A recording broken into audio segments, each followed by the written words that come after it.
Hey everyone, and welcome back to our channel where we post daily videos on cutting edge technologies. In this video, we are going to locally install and test a new text to speech model which is being compared to Sesame's CSM 1 billion and even 11 Labs. This model directly generates highly realistic dialogue from a transcript.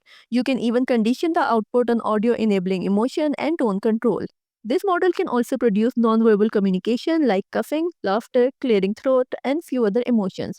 And we will also test it out as they have provided access to their pre-trained model checkpoints and inference code. Alright, so let's get started. So in order to locally install the Nari Dia 1.6 billion text-to-speech model, I have opened a new terminal window. And this is the official GitHub repo of the model where they have provided you a bunch of different information of how the model works and what is present inside the model. So firstly, we need to clone the repo. For that, I'm gonna copy this path from here.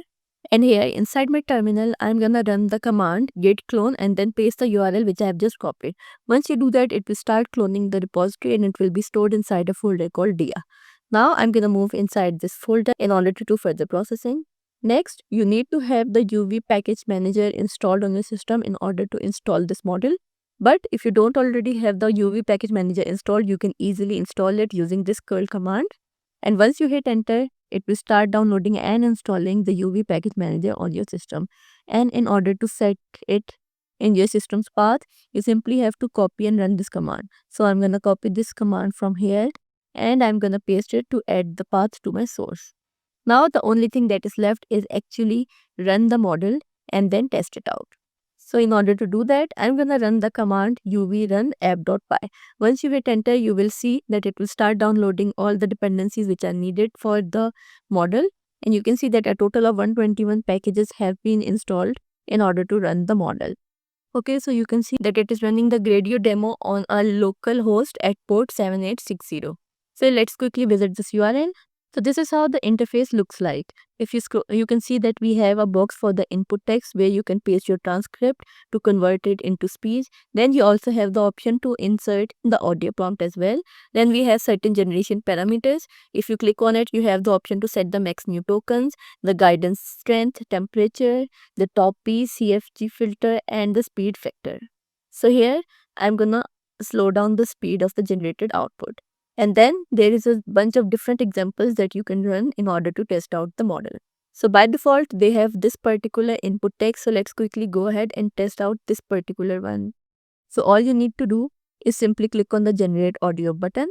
And once you do that, you can see it has started processing this input, this text transcript which we have provided to it. And here is the generated audio.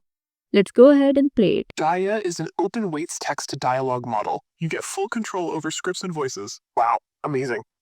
Try it now on GitHub or Hugging Face. So you can see that there were two different speakers inside the input text and it provided us the audio on the basis of those two speakers in different voices. And then we also had an expression like a laugh and it implemented that inside the generated audio too. So now I'm going to test it out with another prompt. Here is the transcript of the dialogues. You can see that it has different type of expressions for each of the speaker. Let's see how it responds. So let's go ahead and simply click on the generate audio button and you can see it just started processing. Alright, so the output is generated. Let's quickly hear it. Oh, sir! Oh my goodness! What's the procedure? What do we do, people? The smoke could be coming through an air duct. Oh my god! Okay, it's happening. Everybody stay calm. What's the procedure? Everybody stay fucking calm. Everybody fucking calm down. If you touch the handle, if it's hot, there might be a fire down the hallway. Okay, so you can see that for this particular transcript, the response was amazing. They have clearly incorporated all the different expressions and have delivered the dialogue in the way a normal person would have based on the scenario. Okay, so now I'm gonna test it out with another example. This time I'm gonna provide it this particular script, which also incorporates different non-verbal text like clears throat, inhales sharply, sniffs, whistles, etc. And let's see how it generates the output for this particular prompt. So I'm simply going to click on the generate audio button and it will start processing. Alright, so the output is generated and it is of 27 seconds. Let's quickly play it. Everyone, stay calm. We're trained for this. Keep your cool and let's figure it out. But there's smoke coming through the vents. What if the fire spread everywhere?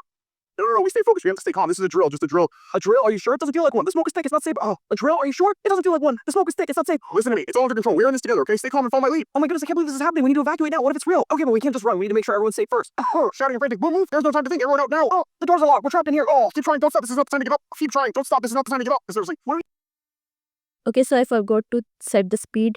So by default, it was on a higher speed. That's why they're talking very fastly. Overall, the generated audio was pretty great. It incorporated all the different expressions and the feel of the dialogue, as well as the different non-verbal gestures, but it failed to implement this claps and the screams tag. Other than that, everything else has been incorporated in the generated audio. I'm truly impressed by this model, and it really is a big competitor of the 11 Labs. Another amazing feature of this text-to-speech model is that in addition to converting your text to speech, it is also able to perform voice cloning. Yes, you heard me right. It can perform voice cloning too. So all you need to do is provide an audio sample with your voice or the voice which you want to clone. So I'm gonna upload an audio file right here. This is the audio file. It is of 12 seconds, and now inside the input text you have to provide two things. Firstly, you have to provide the transcription of what is inside this audio file, and then using the correct format you have to provide the script on which you want to clone the voice. So here I'm gonna provide both of these things. This first line is the text which is actually present inside the audio file, and then this is the script which I wanted to generate in my voice.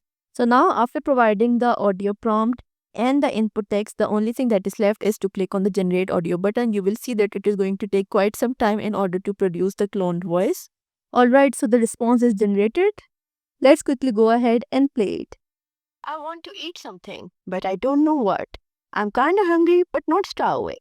What should I do? So you can see that the cloned voice is pretty much similar to my own voice, but there is a slight change of the accent, which you can totally expect from a text-to-speech model. But overall, its performance in voice cloning was really great, and the voice was really close to my original voice. So overall, it is an amazing model for converting your text to speech as well as for voice cloning, and it is truly a big competitor for the 11 Lab. So currently they are working on providing a wide variety of voices just like 11 Labs. If that is implemented, then it will be truly a game changer, and it might become better than 11 Labs as it is absolutely free. So I'll highly encourage all of you to try it out for yourself and let me know in the comments what you think about it. But that's all for this video. Thanks for watching.